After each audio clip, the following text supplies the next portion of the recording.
Taishan Mountain locates in the middle of Shandong Province, more than 200 kilometers from east to west, stretches over 50 kilometers from north to south, stands steady on northern China Plain but is high and steep the same. The rock stratum fracture causes the valley deep and the cliff wall steep.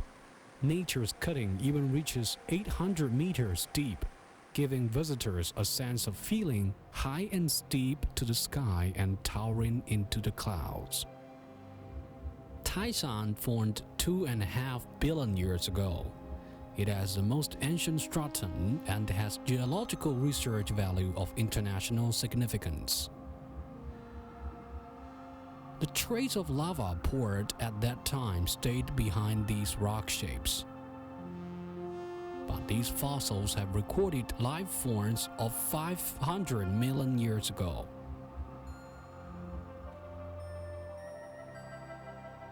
This sort of Taishan's natural formation has broadened the horizon of Chinese people's imagination.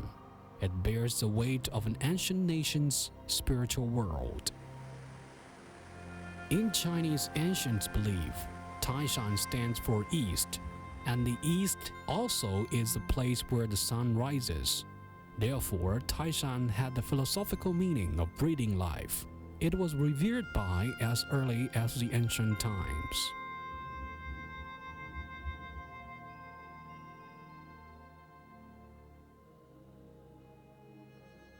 It is said 72 kings have held sacred ceremonies here. They prayed by the rising thick smoke and looked around, spreading the god's blessing and protection within its visual range. This ceremony was called Chai Wang.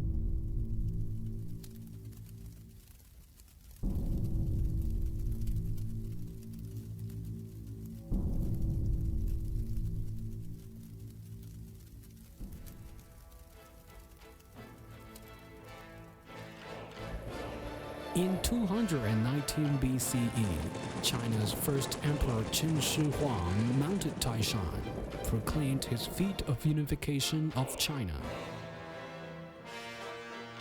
Qin Shi Huang chose to build an altar on the mountaintop, expressing appreciation to heaven bestowing him authority. This ceremony being called Feng. Then he looked for a small mound at the foot of the mountain, sweeping soil to offer a sacrifice to the earth, to repay nourishment of mountains and rivers, which is called Shan.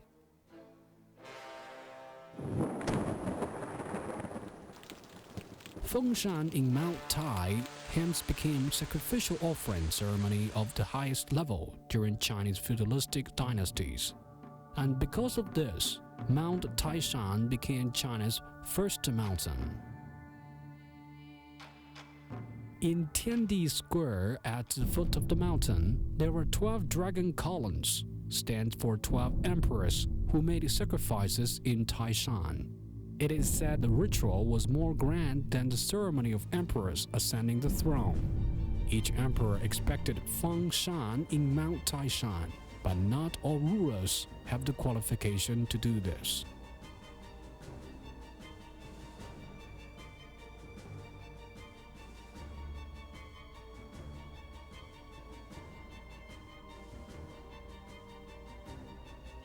In 110 BCE, Emperor Wudi of Han Dynasty announced, to hold Fengshan in Mount Taishan, 3 requirements have to be met. One is a country should be unified, another is a country should be peaceful. The third is the auspicious sign should appear. Emperor Wudi of Han Dynasty had eradicated Han nomadics through his lifetime efforts, enabled China's area to achieve the broadest scope. Han Dynasty of Emperor Wudi period dominated the world together with Western Rome Empire. Emperor Wudi ascended Taishan 8 times in his life. People said these cypresses were planted by Emperor Han Wudi, and he also left a stele on the mountaintop, but incomprehensibly there's no character on it.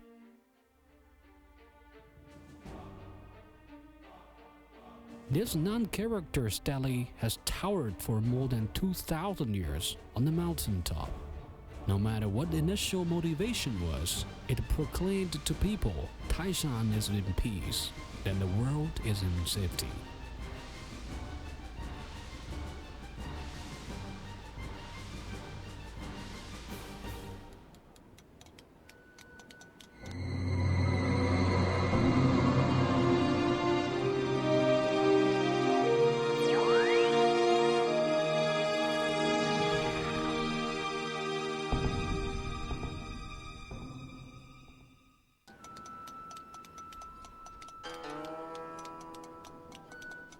This belief endows Taishan stone with a supernatural power to exorcise evil. Chinese people would like to set up a Taishan stone at their residence so as to expel the evil and take refuge spiritually for peaceful blessings.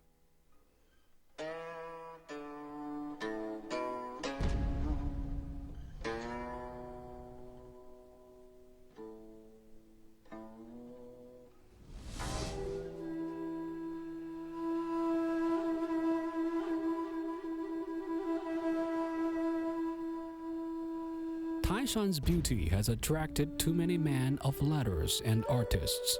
These people climbed Mount Taishan and portrayed its magnificence, and has left more than 2,000 poems and essays among Chinese ancient culture books. There are more than 800 stele carvings and over 1,000 cliff engravings. Walking in the mountain is just like wandering in a museum of calligraphy art. This is the most grand carving which left by Tang Dynasty's 7th emperor, Emperor Xuanzong. This Taishan inscription was engraved on a steep cliff with a height more than 13 meters and a width around 6 meters. 1,000 characters are inscribed on it.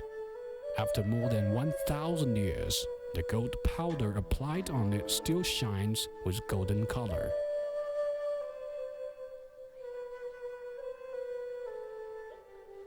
This is the biggest stone inscription.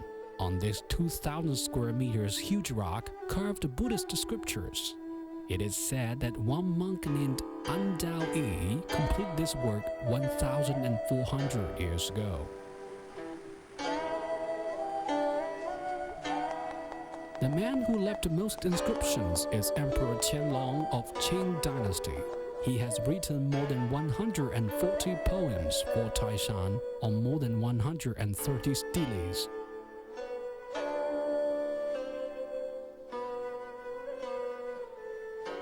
Countless sentiments were engraved on the stone, hidden by the passage of time in the valleys. People would rather describe Taishan as a huge stone book than a natural creation. In the 14th century CE, Ming Dynasty Emperor Zhu Yuanzhang cancelled Taishan's ancient rite of making sacrifices. Mount Taishan, used to be only for great emperors, was available to the common folks again. Every year on April 18th in Chinese lunar calendar, Taishan would receive thousands of people. It is said this day is the birthday of Taishan grandmother, Bixia Yuanjun. It is said that Bixia Yuanjun, the Taishan grandmother, will brave in punish the evil and protect the help needed, and shelter them from tribulations. Hence became goddess of highest rank in Taoism. Temples offering sacrifices to the goddess Bixia are the most numerous. Over 10 Bixia temples stands in Taishan. On the mountaintop, there is the biggest and highest construction, also built for worshipping her. Carefully observed, temples along the main winding road on Mount Taishan were all built for sacrifice offering to female gods. Worshipping the feminine reflects ancestral worship of the sun, east, and life. In the idea of Chinese common folks, Taishan is comparable to a mother who breathes their lives and comforts their souls.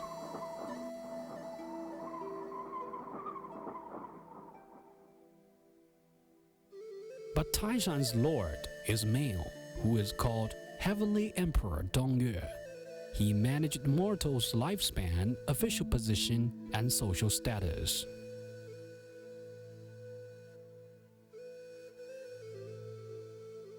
Dai Temple is for sole consecration of Emperor Dongyue.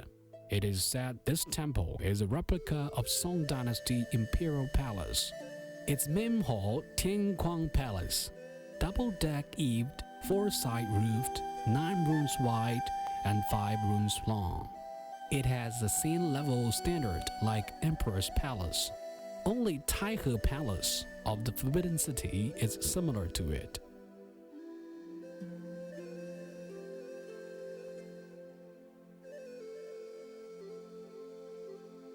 Taishan's constructions look different. Gods consecrated differs greatly in posture and expressions. Some are well known to the public, some are unknown. No matter what rank the god is, Taishan contains them equally, leaving these gods in a free and peaceful world.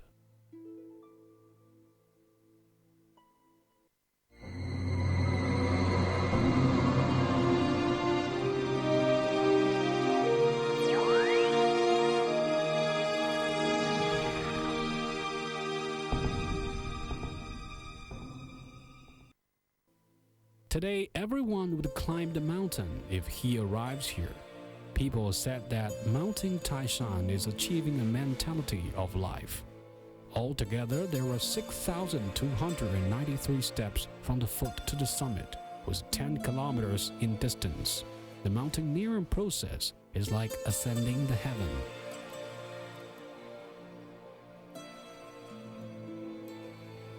According to the geological voltage of the mountain, 3 so-called heavenly gates were built, which are like 3 boundaries of life. Stepping over the first gate is just like one leaving the mortal world behind. Stepping over the middle heavenly gate, one would come to the heavenly ladder. Step by step mounting on the stairs, it could be compared to a life course of one man's restless striving efforts and self-reliance endeavor. On both sides of the mountaineering road, there are many stone inscriptions. Dengao Bizi means climbing high but starting from low.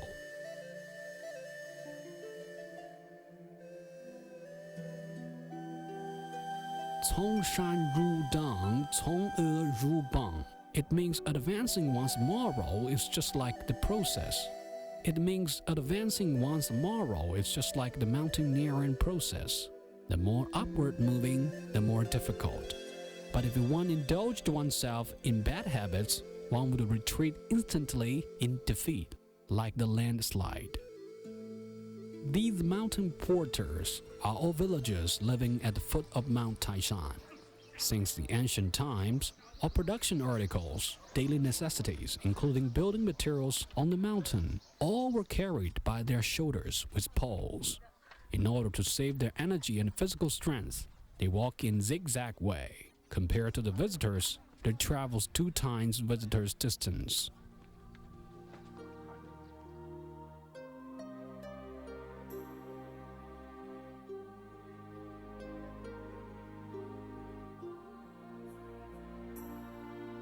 After climbing up the steep 18 rounds of winding path, one arrives at Taishan's 3rd heavenly gate, or the so-called South Heavenly Gate, which sits between 2 grand peaks. It looks exactly like a door leading to heaven. Crossing South Heavenly Gate, what fills in one's vision is full of heavenly palaces, heavenly boundaries, and heavenly streets. It brings one an illusion as if oneself has become a supernatural being.